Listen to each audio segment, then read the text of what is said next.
By the way, we're having a 40% off code using a coupon code Early Black for the early Black Friday sales. If you were part of the email list, you had a 60% off this weekend. But since now we're putting it out to the public, we're having a 40% off. That's right, people. You benefit from being in that list. Okay. And you get a lot of newsletters and a lot of fun information on that list. So if you guys want to check it out, it ends on Tuesday to get 40% off all of my courses using the coupon code Early Black. By the way, people, I don't have a beard like this. The Dominican guy decided to give me a fake beard, giving me that freaking Beijing. I hate when people give me fake beards, man. It sets wrong expectations. Anyways, let's continue with the video. And if you guys want to work with me one-on-one, go to mindfulattraction.org. And also on my website, there's actually a discount. Just scroll all the way down and you'll see discounted coaching calls. And it ends by the end of Tuesday. So go check that out. Let's continue with the video. So how do you deter someone? Pretty much when somebody's disrespectful towards you, don't smile. When somebody's being disrespectful, just completely lower your nonverbal cues and you look at them and you tell them, hey man, I didn't like that. Or you give them a look, like literally like a look, right? Remember, we watched the video of Paulie where they were being disrespectful and Paulie didn't say nothing. Paulie just came up and gave him the stern look. Now the next thing is that when somebody disrespects you, it's your time to show your strength. Show your strength when people disrespect you. Punish you with your absence. Let your unavailability do the dirty work for you. So if they're not contacting you, don't get mad and say, hey, why don't you contact me? Pull away. But if they cancel a date randomly, it's one thing for them to cancel a date, but if you notice that they cancel a date last minute, right? Or next time, so if somebody cancels on me last minute, that's fine. But I'm not. But now I'm gonna be busy for the next 2 weeks. I'm gonna let my unavailability do the dirty work for you. If you cancel on me last minute, I'm gonna be busy for 2 weeks. If you don't contact me in those 2 weeks, if you don't try to make contact, then that means my absence is not hurting you. And continue, and if they continually keep disrespecting you, you do this as a way to tell them I'm not weak by pulling away. Now, if they continually repeat that behavior, for example, the girl that I was telling you guys about, that she kept blocking me. So what did I do? I completely blocked her forever. But at the end of the day, like the other day, I told her, we talked, and I really liked her. So I was willing to be friends with her. And then 30 minutes later, she says, Alexis, I'm blocking you because I'm doing it for me because I have to get my shit together. And I'm like, I let this go too far. I knew when you kept blocking me, I should have just ended it there, but I didn't. So then she unblocked me again and said, hey, can you send me the photos that we took together, that my ex deleted, because her ex deleted the photos we took together? Can I have them? And I'm like, so she blocks me and then unblocks me and asks me for the photos we took together. I should have blocked you, and I didn't. And now this is my moment. And before she sent the other text, I just blocked her. Because this is the thing. People never do things just once. If they disrespected you once, they're gonna do it again. But the fact is, if they've done that once, they've probably done it many times. You punish dark, real disrespect with complete and utter coldness. This is me just saying I want peace in my life. Now, the next thing is if you break up and they want to go back, make them pay a price. Then you're gonna be my sex slave for a whole month. You literally, because they slept together, they did everything, all under the guise of her, he is manipulating her, and I can't do, and I don't know how to escape. And she was like, I'm not gonna do that. And I'm like, okay, so and by the way, people who are watching this, if you judge me for this, please unsubscribe to the channel. I swear to God. And she was like, I'm not gonna do that. And I was like, so you disrespect me, and you just think I'm just gonna take you back? She was like, what else can I do? And I was like, okay, then fucking cook me dinner naked. She was like, no, I'm not gonna do that. I'm like, okay, you know what? Clearly you are sorry, but are not sorry enough to do something about it. And that's why you don't take people back, because clearly this girl's gonna repeat the same shit. So we ended it. I ended it. And I was like, okay, that's enough. I try to make it, I try to work it out, and she just doesn't see, she seems to be sorry, but she doesn't seem to want to do something to make it up. And that's when I completely ended it, because that was just too disrespectful. And that was a mistake of me letting it go that far. And if that girl ever wants to work it out with me, she's gonna have to lick my ass. And you should treat disrespect with disgust. You punish with your absence, either temporary or permanent. And above all, when you're judging disrespect, don't look at the words, look at the action, unless they personally attack you with their words, okay? So that means if they flake on you today and they're sorry, for example, this girl would say, even to the girl that I'm seeing, because they were friends, let's hang out. You know, because she needed to talk to someone because of how bad the situation was. We gotta get caught on this bitch.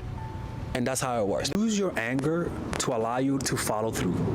The point of anger is to get you to act, to confront them, get you to act, and get you to act to keep them away from you.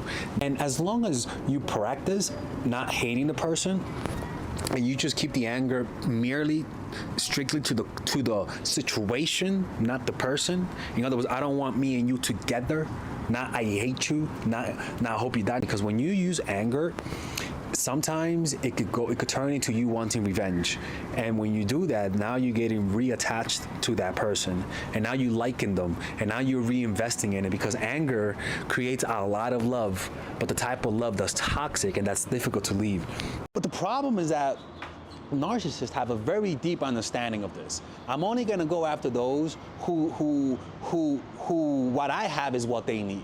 Like it's instinctual, because it's a predatory type of drive that they have, but we don't want to develop that predatory drive. You just want to develop your RAS system, your reticular activating system. You want to look for what you need and what you want, and just go with that, and make sure that what you have to offer is what they want. And how do you know that? Like I said from the beginning, they react to you. You pull away, they get needy. It's really easy.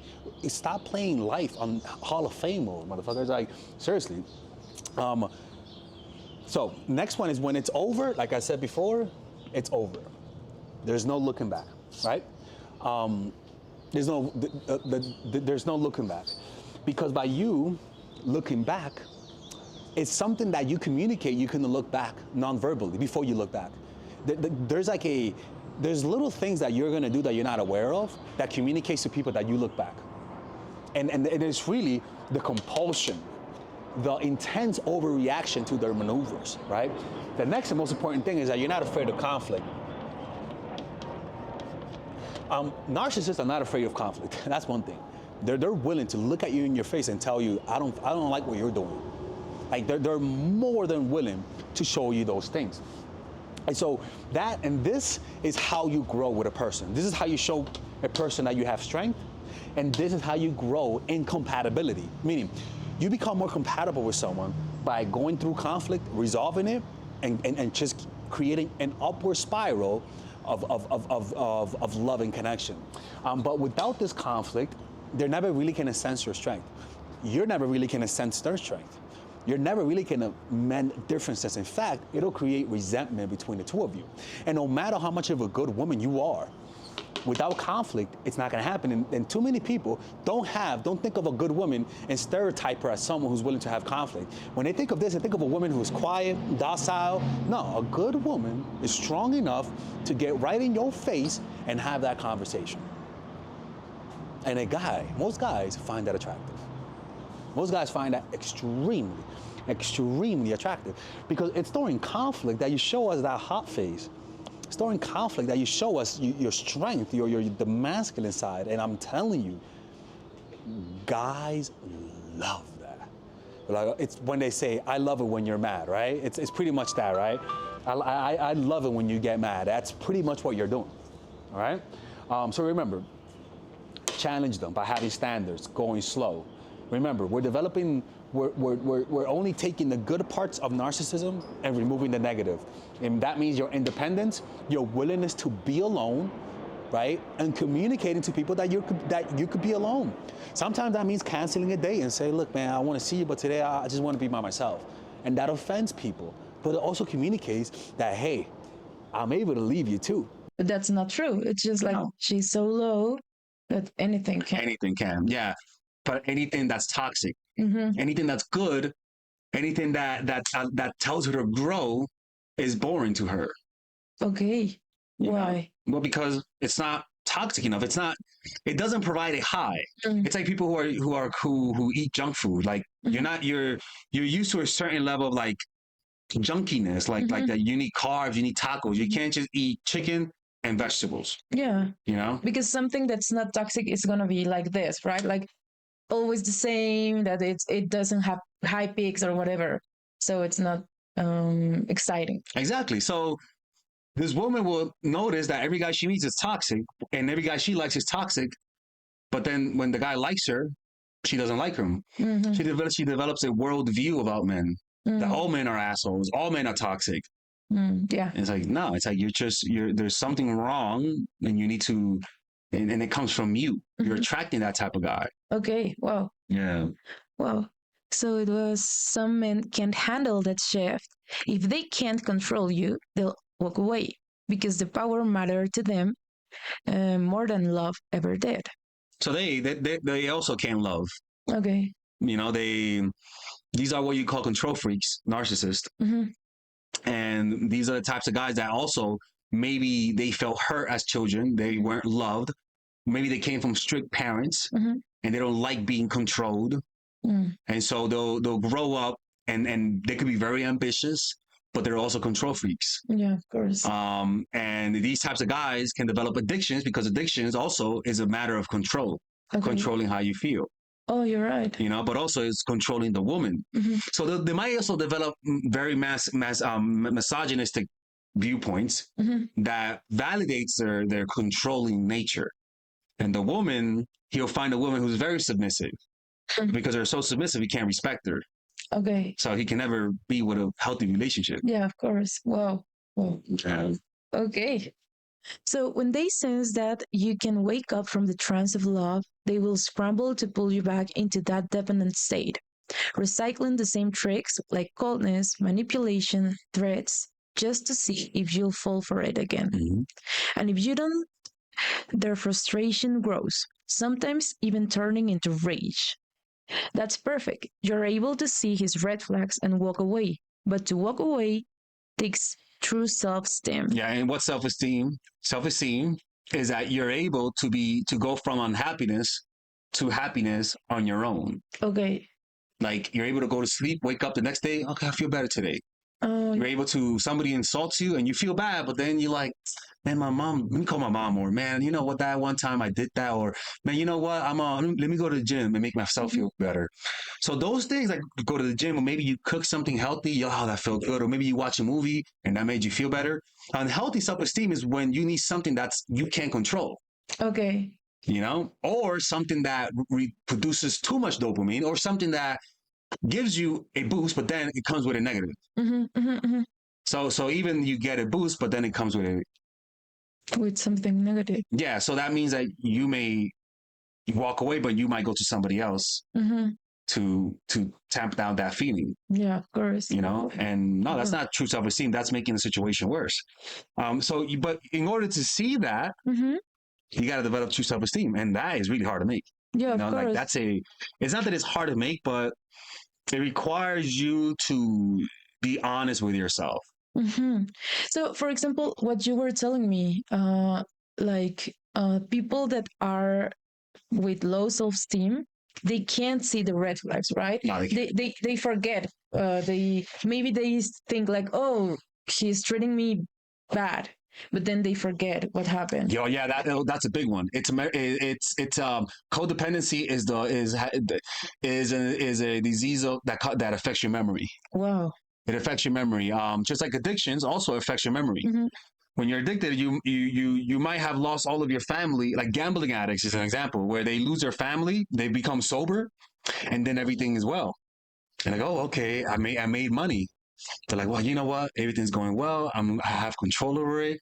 Let me do one little gamble. And then one turns into 2, 3, 4, and then all of a sudden they're back where they started, and they lost everything. And what happens is that your memory, when you're addicted, you only can think, and your memory goes as far as the next high. So you only think of one part of the fun, but you don't think further and think about you're going to lose everything. Yeah, of course. And so you have short-term memory. It affects your hippocampus, your capacity to recall memory. And so this happens with this where you'll forget or reinterpret or lie to yourself, actually. Okay. It's you'll lie to yourself because the pain of being alone hurts too much. So you'll lie and say, oh, he smacked me, but I caused it. Oh, he was pulling away, but it was because I did, I didn't apply the strategies I from Mindful Attractions videos, right? Let me do it right next time. It's like, nah, like he just doesn't like you. You're not accepting of it, but you're just looking for an excuse to go back. Yeah, of course. So wow. it's like, it's really the worst part is the self-deception, the lying to yourself. When you're lying to yourself, it gets really, really bad because you develop a different person on the inside that is really good at lying, and that it literally short circuits your memory. Wow. I didn't know that. Okay, so it says, where were we? That's perfect. You already see red flags. Self-esteem. Yeah. Your inability to control your emotions, to know that you can go from happiness to happiness, will cause you to give in and speed things up. Because deep down, because deep down you are dying and you are willing to pay any price for someone to rescue. You can do that and tell people you watch my channel. No, you can't do that and tell people you watch my channel. Yeah. You must become your own inner father. You must learn to suit yourself. This drastically change how you come across without having to learn this tactic or that tactic. Yeah, you develop emotional intelligence. Yeah. What's really lacking is just emotional intelligence, and emotional intelligence is knowing what's happening within yourself honestly. Yeah. Like it's not that you want him back, but it's that you don't know how to make yourself feel happy. If you guys enjoyed this video, check out my new course, The Commitment Formula. You could pre-order it right now and you can get it at a discounted rate. This course is meant to help you get out of situationships. This course will help you to get into relationships, to get commitment. I mean, I've gotten a bunch of testimonies of women getting married, even having kids. I mean, a woman came up to me, they're like, look, Father Alex, this is you. I'm like, that's not Father Alex, okay? Father Alex is a spiritual thing. And like, no, I have a kid. And because of your channel, I applied what you did. And now I have a kid. I've seen countless of stories. As toxic as you guys might see me, these strategies work to get commitment. Purchase it right now. There's no gimmicks. There's no games. This is meant to allow you to get the guy that you want, get married and have kids, and you don't have to watch any other channel after this, okay? And if you don't like it, just get your money back. Look, this is going to be the best course I'm ever going to make. And that says a lot. This is going to be the best course I'm going to make. So pre-order it right now, or else I'm going to have to close the channel. And don't forget, if you guys want to work with me one-on-one, go to mindfulattraction.org right here and book a one-on-one phone call. Take care. Don't be the moral person, the one who's perfect. Intentionally show that you're human. Look, you may see me in this channel, I may act normal and human. You guys tell me that, right? But the reason why, this is not something that I preconceived, that I think about. I practice. When you practice pickup, when you practice talking to girls, this is something you have to do. You have to let go of your ego. And so because I practice thousands and thousands of times in pressure situations, I'm able to show selective weakness in a way that looks effortless, right? And I'm not saying that I'm the best at it, because those guys are much better than me at this, but I'm just saying that it's possible. So you have to stop trying to be the perfect woman, the moral woman. The woman's only moving like 2 guys. Oh, fuck that. I know the secrets. You want to stop doing that. You want to stop trying to play to an image. Now, play an image to a certain degree, but playing the image of the perfect person who has no flaws, that's the issue. And because that means you're just hiding the real parts in you, because everyone is flawed. In addition to that, when something looks too perfect, it's not real. Nature by itself has an inherent imperfection, an inherent chaos that has order, but has chaos in general. That chaos is the essence of things. So when something looks too perfect, something looks too orderly, it's not right. So when you come across too perfect, too politically correct, too rigid, too professional, we all know that's not real. We all know that's a front. You see? And so when you come off too perfect, you put up people's guards, and people cannot be themselves around you. When you come off real and perfect, you're gonna smell a bit, you're gonna look a little bit off, but you're gonna be easy to relate to.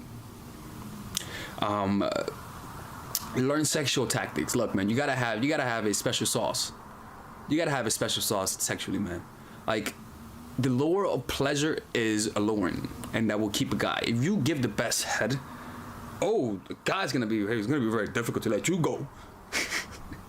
Like, if you're the type of girl that likes having, I don't know, like another girl in the week, like actually like random threesomes, oh, you a unicorn. Like, if you're a girl who doesn't do anything in sex and then just a dead fish, or you're like almost just almost like every other girl. Like, if you want to stand out, have a sexual specialty. Look, I know it sounds like fucking like Pokemon abilities, like this girl has this girl has a special effect, but yo, this is sex is a fucking sport. I don't give a fuck. I always said porn stars are athletes. They're athletes to me, right? You watching a sport, and Pornhub is like the I don't know, like the ESPN of sports, right? You got the MJ of the group, Ron Jeremy, Janet Jameson. It's I don't know okay, I'm going up. But the point is that how the fuck did I start that? You want to have a specialty. It's a skill set. Sex is a skill set. Don't believe it's something you're born with. You're not fucking born with good head. Nobody's born with good head. Nobody's born with good gag reflexes. That's not something that you're born. Well, some people are, but that's not something you're born to. Imagine being born with good gag reflexes. She was born to blow.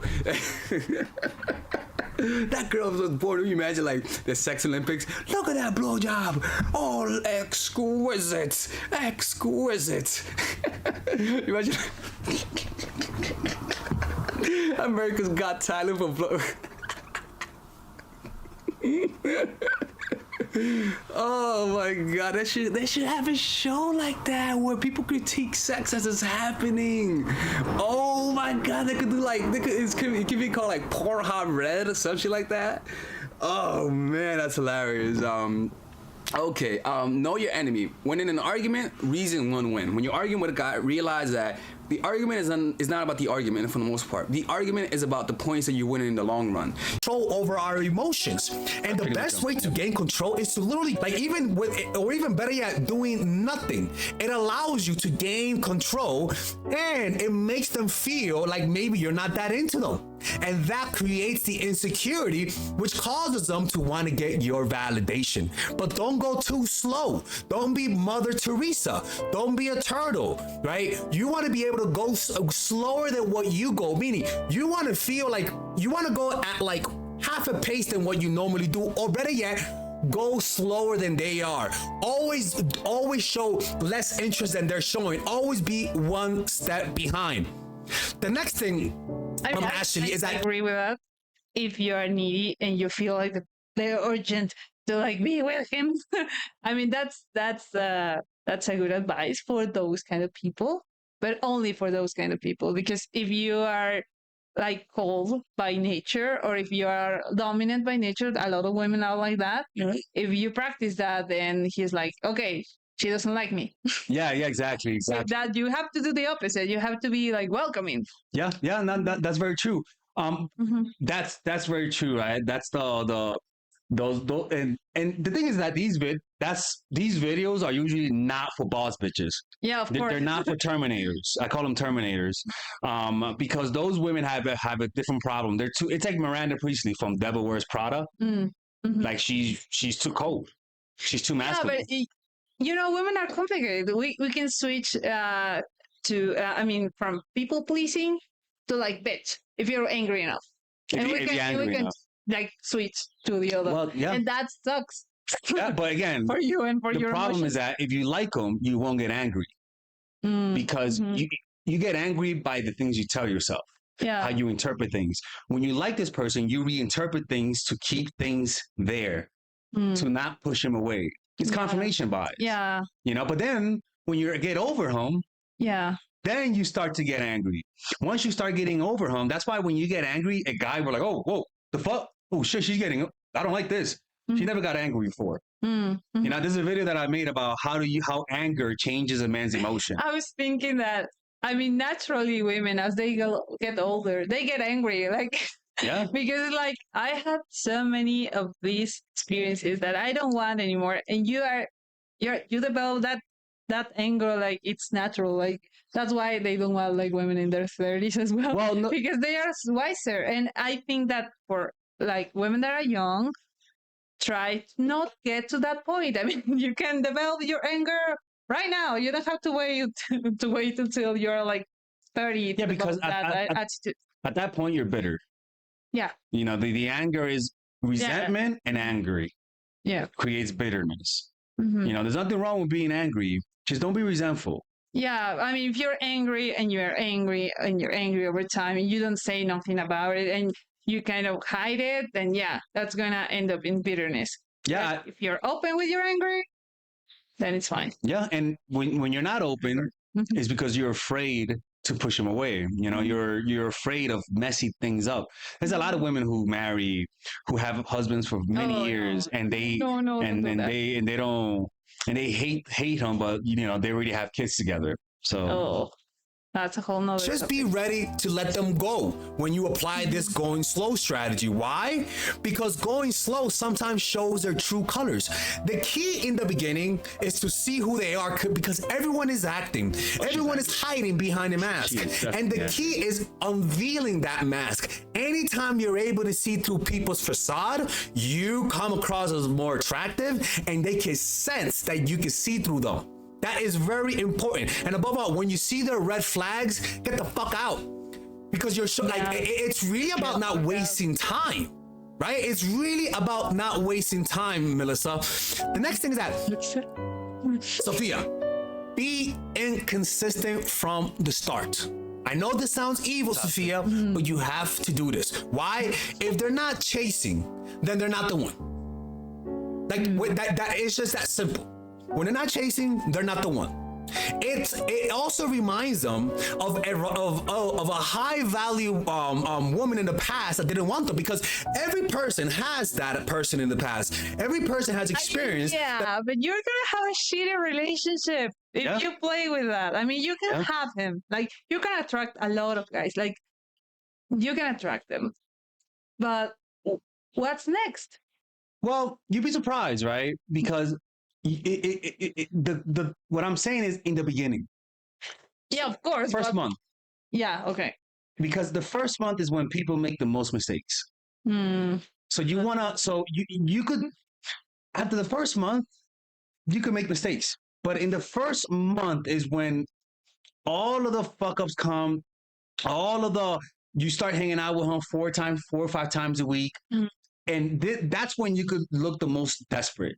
So just develop a little. It's like, it's like a job. Like, the first few months you behave well, the best. You behave really good. Once you know you have the job, then you could be a little bit more relaxed. Then you come a little late every now and then, but don't be late the first month. Yeah, but I mean, I don't know. It's just like, that's not a good relationship. I mean, Mind fuck them like this. yeah, I mean, I don't know. You have to develop other qualities. I mean, you have to be consistent. I mean, yeah, you can mind fuck him, but he's gonna be so insecure around you that he's gonna leave because No. he's going to feel insecure. No, because after the first month, then once you've seen he's been consistent with you, once you've seen that he's chasing, then you can validate him. Oh, Then so you got to make him win over your consistency. You got to make him win over your niceness. You got to make him win Yeah, that's over true. to know what's in your mind. If you just give that up quickly, he's not going to respect it that much. Some guys that are not toxic don't need that, Go for them. But again, most guys you meet are always in the middle. Yeah. No, that's And if you let guys in the middle play you over time, you're gonna get resentful and angry, and you're gonna get bitter. Prevent this. Prevent yourself from getting bitter by filtering out guys with this strategy. Yes, it sucks, right? But guess what? If you want change in the world, somebody has to be Machiavellian. For example, people, climate change. Okay, how do you get climate change? How do you fix that? Well, politics is a dirty game. So if you want climate change, you got to be willing to get a little dirty if you really want influence. Yeah, I mean, I know. But I play a different game. Hey, this is the thing. If they're playing dirty and you're not, you're gonna lose. It's just how that works. Yeah, I mean, I know, but I mean, of course, in my college years, I played dirty. That it's kind of like how life happens. Like you have to learn and you develop your own strength. And I think that it's healthy if you're doing it out of like I'm discovering my power. So that's great. I mean, do it, but just don't get stuck there. Like you have to evolve. Like Don't get addicted to the game. exactly. Do it because it's necessary. Yeah, and maybe because you never had done it before. Yeah. Like it's your first time and like Yeah. but then like I don't know, remember that you have to like, oh, I'm capable of doing this. And then like, okay, now that this is happening, how do I feel? I mean, it's almost like when with text messages. If you respond fast, yeah, you saw the text, but we all know what happens when you respond fast. The impression you give them. You know, when somebody responds fast, they're like, what the fuck? Damn, they responded after 1 second? That's crazy. But guess what? I'm literally on my phone and I'll get a text and like that. I mean, in their mind, they think, oh my God, I'm desperate. But in my mind, I'm like, I just saw your text. Yeah. But that's not how the world works. That's the human brain. You can't help but make a judgment.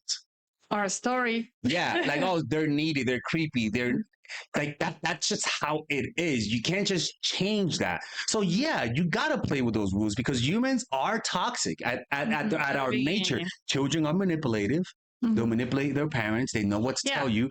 And so with kids, you gotta play the game too. With kids, you gotta punish that little motherfucker. You gotta punish that kid. And when you're punishing him, don't smile. Yeah. When they're punishing him, but then they'll try to get you to smile. They'll try to tell, hey, mommy, and you're like, oh, okay. That's what you want to do. You want to be honest. You want to be open. But guess what? You're going to create an ungrateful little brat. So, look, good people don't want to resort to this. Because it's like, why do I have to play these games? Well, guess what? That's the world that we live in. Where if there was no narcissist, we wouldn't have to do this. The problem is that good people encounter narcissists eventually, right? And you got to protect yourself. Well, yeah. The worst thing in the world is giving up so much and them not giving anything back.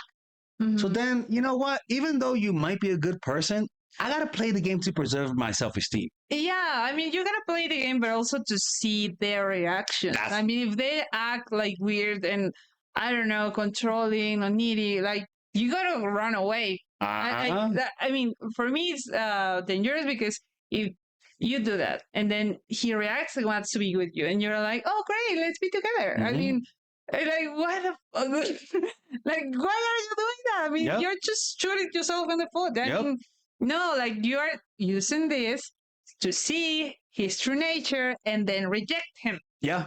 But you know what? This is just one of many benefits. The thing is that moralistically, it's conflict. It creates conflict in people that are not manipulative, and I understand that.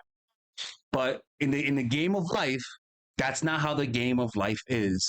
The game of life is dirty, and yes. Why do we have to play these games? I don't want to play these games. I wish I could just be honest with a person.